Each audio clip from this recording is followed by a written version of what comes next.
But this section of the bill that has to do with effectively handing out taxpayer dollars to various special interests should give everyone pause. This is not a full budget by any stretch of the imagination. This is just a small portion of what our state might budget for how it spends the taxpayers' dollars. But in essence, everything that we do when it comes to our spending is part of a budget, because it has to be factored in with all the other things that are spent. And it's been said many, many times in the past that when we come to debate budgets and spending in a bill such as this, whether or not that is a priority, whether or not that is the type of thing we should be spending our money on. And we always discuss that a budget is a moral document. A budget is very telling to the priorities of the administration, etc. Well, this is very telling too. This document that is before us tells us how the majority wants to spend money. They don't want to spend money to pay down the public benefits charge for electricity bills to help the people that are in need. And they're not looking to do what we are in our amendment, which is to help people that are having trouble feeding themselves because they are genuinely poor. Instead, it's money going to what I would consider far-left advocacy organizations, primarily, in this particular case, focused on abortion in the case of Planned Parenthood, illegal immigration in the case of many others, and even gender reassignment surgery and gender-affirming care in the case of many of the others.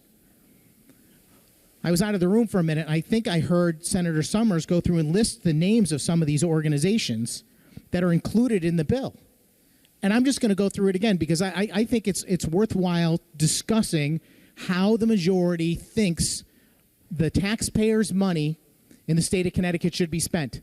The very same taxpayers that are having difficulty paying their electric bills, affording the taxes that are going up across the board, particularly property taxes as a result of the cost of everything going up, including the valuation of people's homes.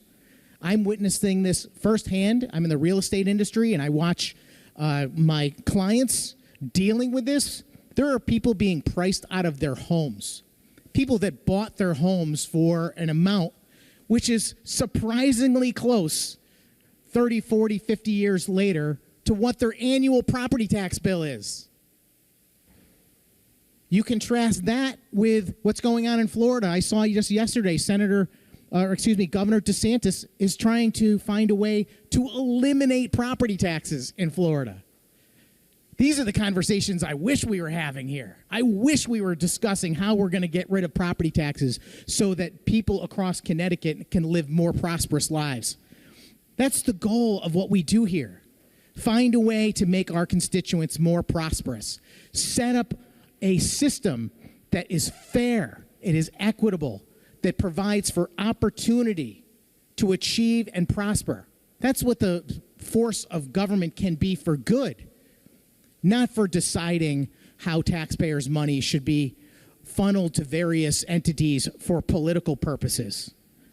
This, I said I was going to list these organizations, so I will.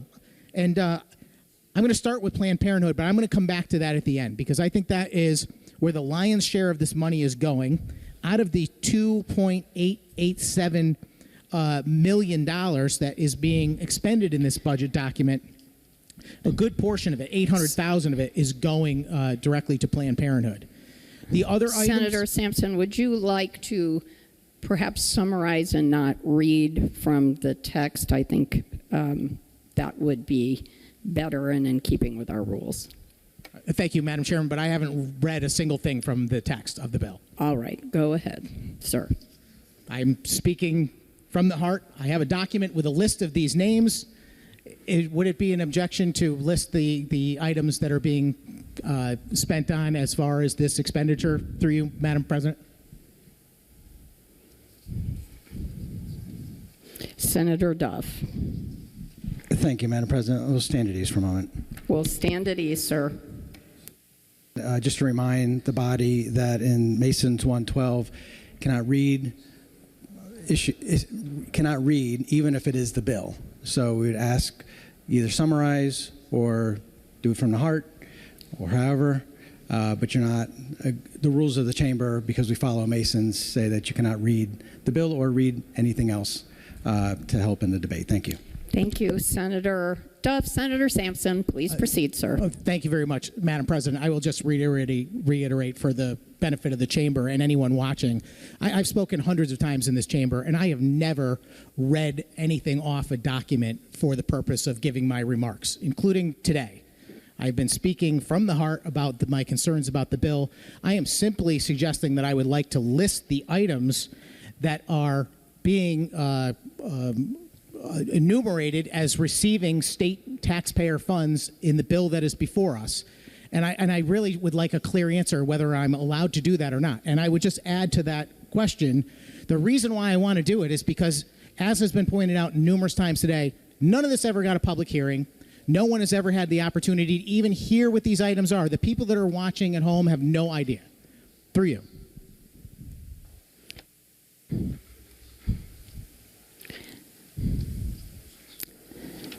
Senator, this is your opportunity to be commenting on the amendment.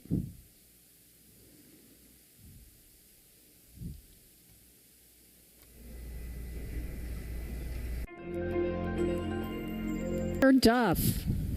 Thank you, Madam President. Madam President, I believe Senator Sampson had the floor. I yield to him. Yes, indeed. Senator Sampson, please proceed, sir. Thank you very much, Madam President. Just picking up where we left off, I was trying to point out the difference in priorities between the majority and the Republican minority. Our amendment is all about prioritizing the people that are suffering in the state of Connecticut, people that can't afford to pay their electric bills, people that are having to decide between purchasing groceries and paying their light bill.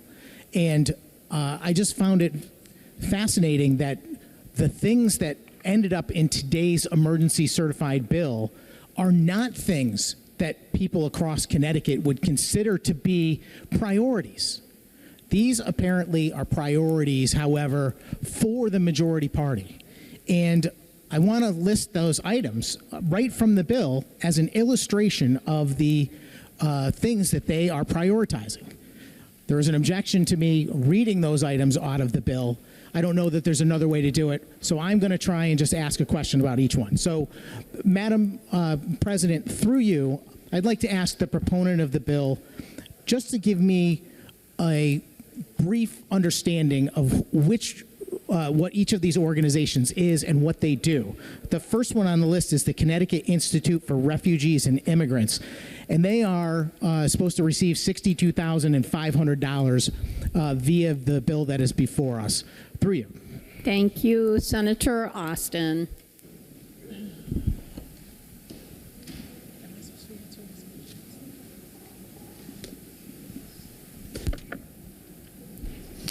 Can we stand at ease for a moment? We can stand at ease. Thank you, Madam President. Madam President, I yield to Senator Austin to answer the question. Senator Austin. Thank you very much, Madam President.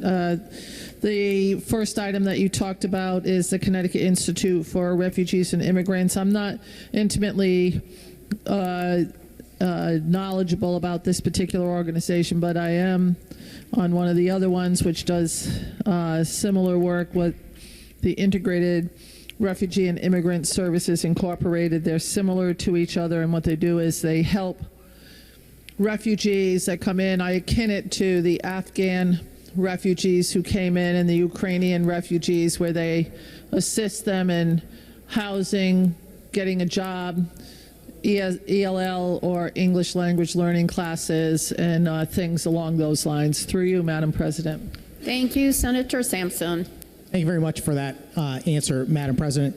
And again, I am here trying to compare what is in the bill that's been proposed versus our amendment as a question of what priorities we should have as a legislative body. I would point out that it was shared with me a story that was in the Connecticut Sentinel, February 20th, a news publication, who said that it's worth noting that CERI, the same organization that we're referring to, which, as Senator Austin noted, is very interested in providing benefits and help to immigrants and refugees, which I think is noteworthy and laudable, except for the fact that I think that they're also interested in helping the undocumented population. And in fact, in that Sentinel article, they point out that it's worth noting that this organization is one of those organizations delivering know your rights lessons in case police or ICE show up at the front door or confront a person on the street. So just pointing out the difference in what our priorities are. I'm suggesting that we should be supporting the amendment before us to help people that are actually in need because they are facing extreme poverty, people that can't afford to feed themselves or pay their electric bills.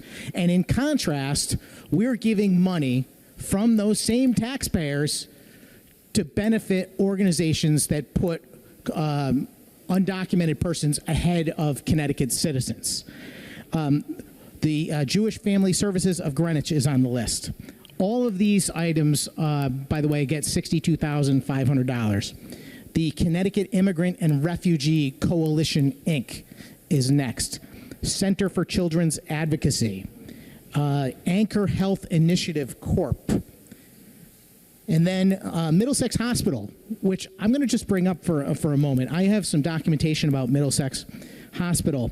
Do you know that Middlesex Hospital advertises on their website that they provide gender transition surgery?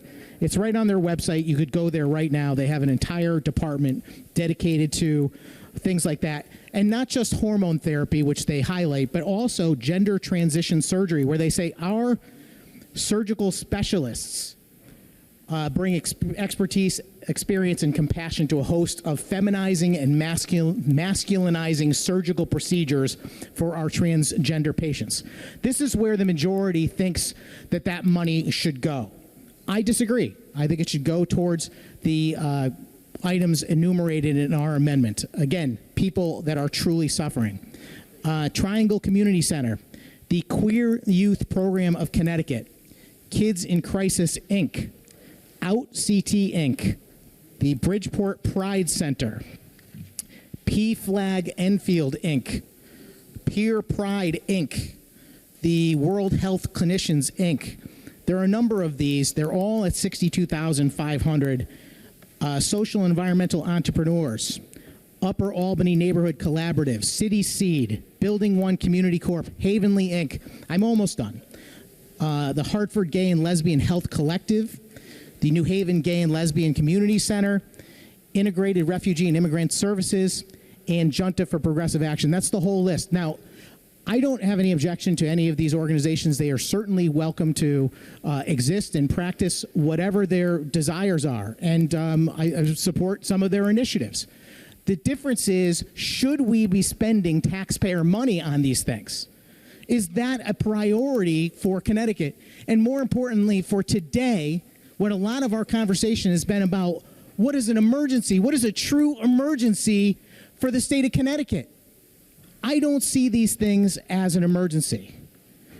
We talked about Middlesex for a second. Let me talk about item number 32, which is Integrated Refugee and Immigrant Services. This is an organization that has been up at the Capitol many, many times supporting Husky for Immigrants.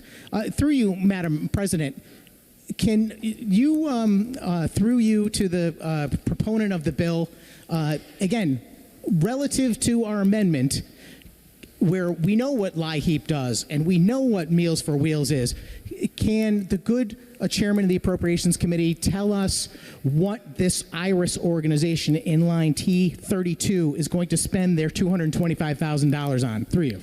Thank you, Senator Austin. Thank you very much, Madam President. And Madam President, IRIS is a group that handles refugee and immigrant services, much akin to the Connecticut Institute for Refugees and Immigrants and the Connecticut Immigrant and Refugee Coalition Incorporated. and the work that they do houses people that come to our country legally.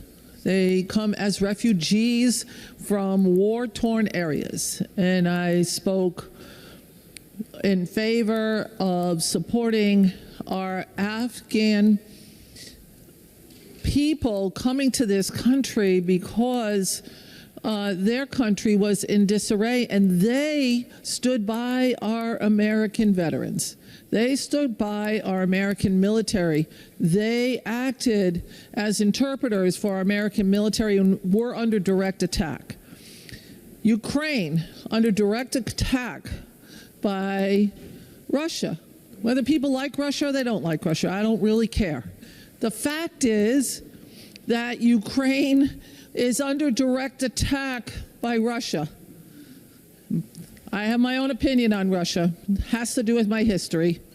So they and China belong in an area that I don't even want to begin, but I want to welcome those people here and provide them. Now, refugees are people who come here legally. Immigrants are people who come here legally. Most of my farms need people that are immigrants to do the work of those farms. They come here legally. And what they want to do is they want to learn English. And this helps them learn English. They need a place to stay until they get a job. That's what they want to do. On Saturday, I was at a Norwich refugee resettlement group where we were raising money for the next refugee family to come here, again, legally. And we were raising $20,000. Now these dollars here will help them settle those people in the way that we would like them to settle. Give them an opportunity to learn the language, get them a job, help them settle into a community. Make sure they have pots and pans and kitchen utensils. Make sure that they have a kitchen table. Make sure that they have a couch. That's what these dollars are for, is to settle people into a unit that they can start rebuilding their lives. Quite frankly, some of them don't want to be here. They're here because their country is torn apart. So is this an emergency or not? I think there are a lot of emergencies going on today. And I keep many of my comments to myself on these issues. But today, these people who come here because they helped our military as interpreters in other countries, because their country is war-torn, because we need help on our farms and group homes and nursing homes, and we need people to come from other countries because we have only 79, 80,000 jobs in Connecticut that we can't fill with the lowest unemployment in forever. We need people to come here. I'm going to welcome those people to come here, and I'm going to make sure that they can get jobs here and become tax-paying citizens themselves, because that's what they are becoming, tax-paying citizens themselves. And that's what we want. We want them to be taxpayers. And that's where we are moving towards today. Through you, Madam President. Thank you, Senator Austin. Senator Sampson. Thank you, Madam President. I appreciate the gentlelady trying to redirect the conversation to people that are in the country lawfully attempting to seek asylum or refugee status, but that's not what I'm referring to. I'm referring to an article that appeared in the CT Sentinel on January 27th, which pointed out that IRIS provides services for refugee and immigrants, including illegals, and they provide legal services, including deportation defense, and they even have a organization within IRIS called SUN, Services for Undocumented Neighbors. So through you, Madam President, can the good chairman of the Appropriations Committee assure me that not one single dollar of the $225,000 that we are going to award this organization in this bill is not going to be used for illegal immigration? Through you, Madam President. Thank you, Senator Austin. Can you repeat the question, please? Senator Sampson. Thank you, Madam President. I understood your comments to be in very much favor of lawful refugees and asylum seekers, and I share that same sentiment with you, Madam Chairman, completely, 100%. My question is about the priorities of this body and the majority party putting this item on this in this bill to award this organization $225,000, and I pointed out that maybe they do some of the good work that you mentioned, but they also do provide services for illegal aliens, including deportation defense, and they have an organization within IRIS called SUN, Services for Undocumented Neighbors. That would lead me to believe that they also spend their resources on helping undocumented or illegal aliens. What my question was is very clearly, can you guarantee this body and the people of Connecticut that if we award them $225,000 in this bill, that none of that money will go towards illegal immigration and only towards refugees for the reasons that you described? Through you, Madam President. Senator Austin. Thank you very much, Madam President. Trying to keep my comments as brief as possible. Many of the people that are here legally are having their status challenged and changed after they have gotten here. So it's hard to say that they're not going to be under the current administration being considered undocumented when they are not. Through you, Madam President. Thank you, Senator Sampson. Thank you, Madam President. I don't believe that the President of the United States decides who's undocumented or not. We have federal immigration law supreme to the state of Connecticut. Despite the disagreement of the majority party here, the federal government does determine who's lawfully in the country and who does not. That doesn't have anything to do with my question, though. My question was, can we guarantee that none of this $225,000 will be used for benefiting illegal immigration? Through you. Senator I believe this Austin. Thank you very much, Madam President. I'm sorry. I believe that this is for refugees and immigrants. Senator Sampson. Thank you very much, Madam President. I appreciate the answer. It's not as conclusive as I'd like it to be, but I'll accept that as an answer. Can I ask, as a follow-up to that, through you, Madam President, how are we going to determine how these organizations that I enumerated are going to spend their money? This is just like our budget. When we draft a budget, we have a budget that has a bunch of line items, but there's always an implementer bill that goes with it, that is the policy behind the line items that says how it's to be used. Where is the implementation language? We're just giving money and a check, $225,000 to this organization. What will dictate how they spend that money? Through you, Madam President. Senator Austin. Thank you very much, Madam President. A contract with the Judicial Department for these respective expenses. Senator Sampson. Thank you very much, Madam President. So I did notice that under this section of the bill, it says that it's the Judicial Department that will be engaged in the contract writing. Who is guiding the Judicial Department on what to put in these contracts? Through you. Senator Sampson, just would like to point out that we are debating the amendment, not the underlying bill. So I'd love it if we could just focus on the amendment that is before the chamber.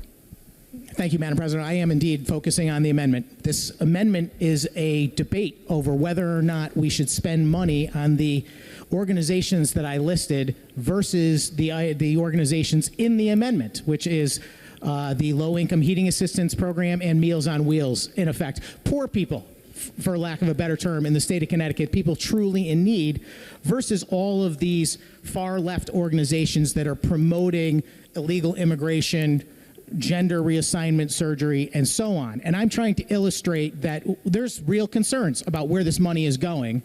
If we heard that this money is actually going to go to people that are in the country lawfully as documented immigrants and they're truly in need, I might reconsider my position. But I'm not hearing that. And I would like to know how we know this money is going to be spent on them and not to promote illegal immigration.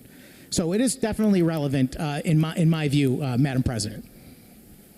Thank you. Was that a question to Senator Austin? I did ask a question to Senator Austin, which was, how does the Judiciary Department determine what to put in these contracts? Who's guiding them? Is it OPM guiding them? Is it the appropriations chair? Is it the majority leadership? Who's determining what the Judiciary Department puts in these contracts to determine how that money is spent by these organizations? Through you. Senator Austin.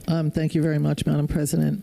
And through you, the Judicial Department is well versed on contracts and the confines of what those contracts are going to contain. It's not done by the legislature, so it wouldn't be done by any chair of any committee, nor would it be done by anybody that's an elected official in the legislature.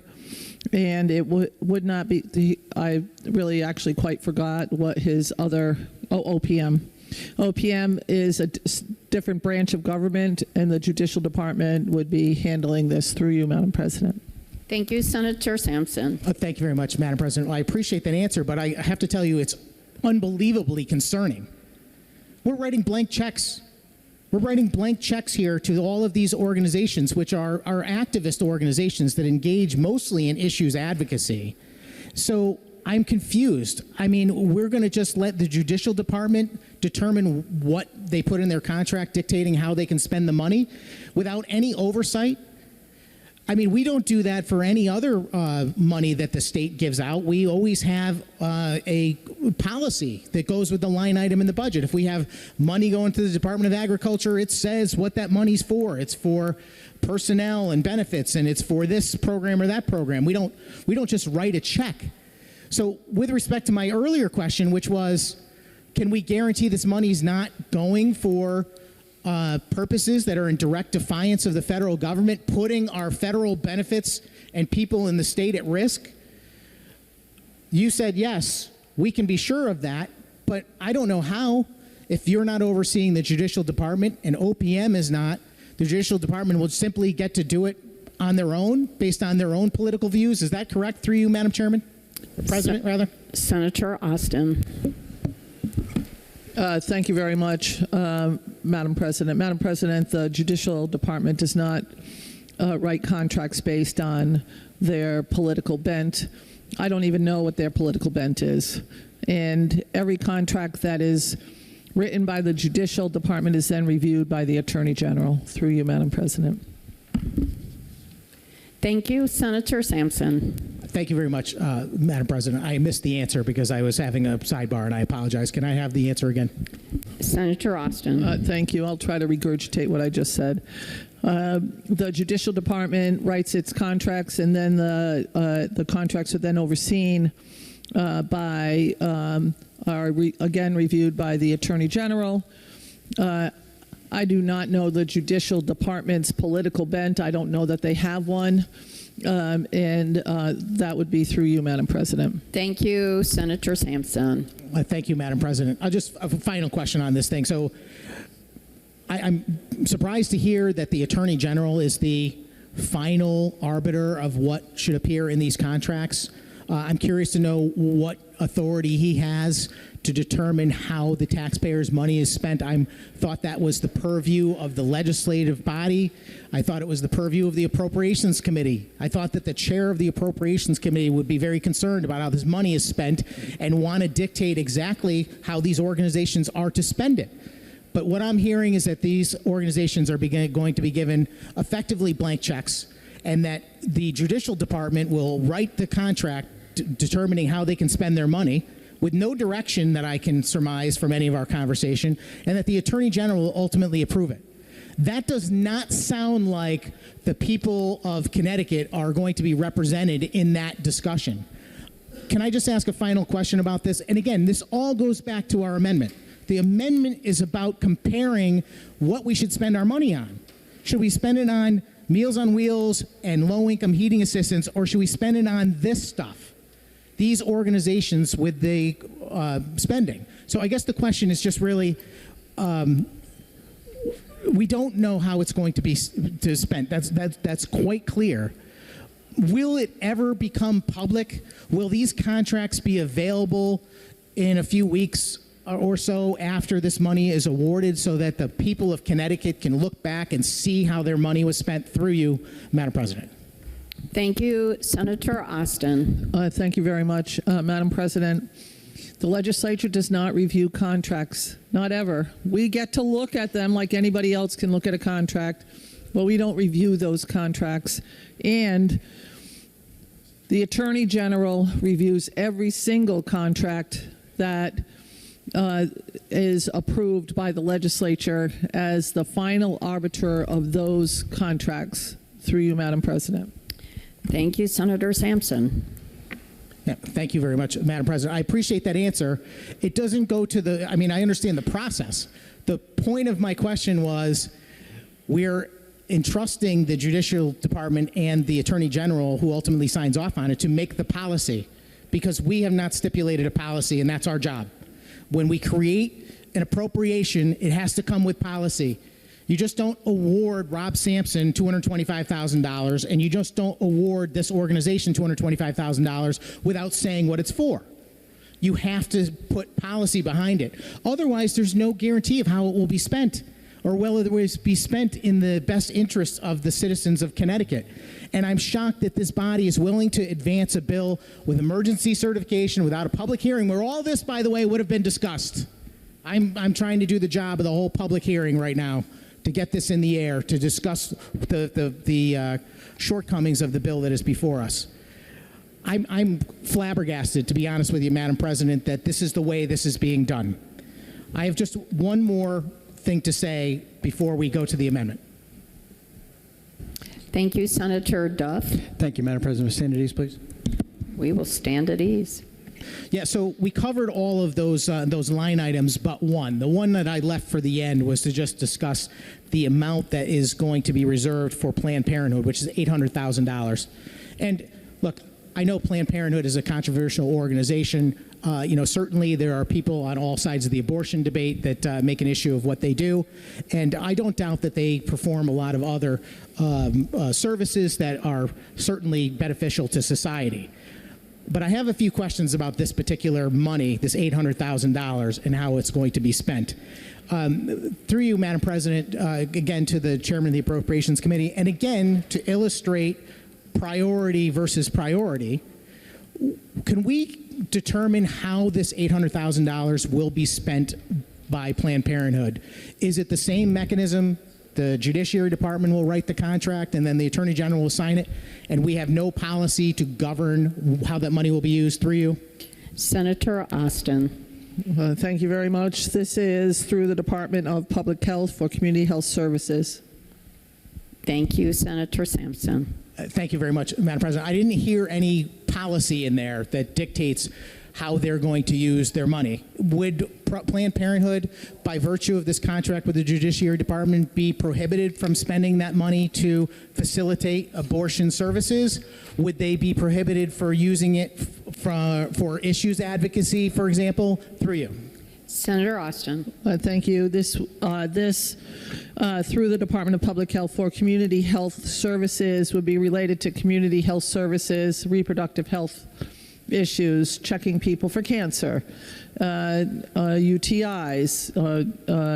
a number of other normal activities that happen within the confines, generally of women, but not just women. Also, men use Planned Parenthood for health services. So this would be community health services in and of itself. And we are barred from both state law and federal law from spending taxpayer dollars on abortions. Through you, Madam President. Thank you, Senator Sampson. Thank you very much, Madam President.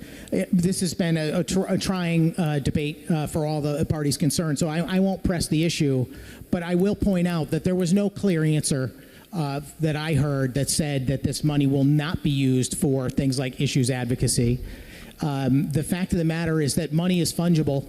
If you give $800,000 to an organization such as Planned Parenthood, that certainly could be shifted to whatever services, allowing them to use more of the money they were going to use for those services for other things. Can I ask through you, Madam President, with respect to our priorities and how we're going to spend this money versus the amendment, is Planned Parenthood really facing an emergency? Can the good chairman tell me, like, for instance, what the net assets are of Planned Parenthood or what their endowment figures might be through you? Senator Austin. Thank you, Madam President. No. Senator Sampson. Thank you very much, Madam President. Well, I can. I looked it up. And it turns out that the Planned Parenthood's 22-23 annual report, which you can get right on their website, indicates that they have net assets exceeding $2.5 billion. That's billion with a B. Billions of dollars. A billion is 1,000 millions. That is an unbelievable amount of money. Our state budget, that's 10% of our state budget. Can you imagine an organization that has this kind of assets? Their endowment fund is $47 million. I don't believe they're in need of money from the state of Connecticut. And I'll go back to what I started this conversation with earlier today, back around noontime, which is that this, as the good Senate Republican leader stated, is a political emergency for the majority. It is not an emergency for the recipients of this money. They are trying to make sure that their base is reminded that they are still with them and they're supporting them, regardless of whether they need that money or not. I'm completely flabbergasted, to be honest with you, that this bill would contain $800,000 for an organization that is so rife with money when we have people that can't afford to pay their bills, can't afford to keep their light bill on, and can't afford to feed themselves in this state of Connecticut. It's a disgrace. It's as simple as I can put it. Madam President, I wholeheartedly support the amendment that is before us that would, instead of funding these 20 or 30 organizations focused on illegal immigration, focused on gender surgery, focused on abortion, focused on issue advocacy for the most far left of causes, instead of spending the money on that, we spend Connecticut's taxpayer money on helping people through the Meals on Wheels program, which goes to seniors, which helps thousands and thousands of people across Connecticut actually not go hungry. And for the LIHEAP program, which is low-income heating assistance, so we make sure that people can afford to heat their homes in one of the coldest winters we've had in a long time. I encourage my colleagues to look into their hearts and look at this bill and decide what our priorities really are. Should we be promoting political causes, or should we be helping the people of Connecticut? Thank you, Madam President.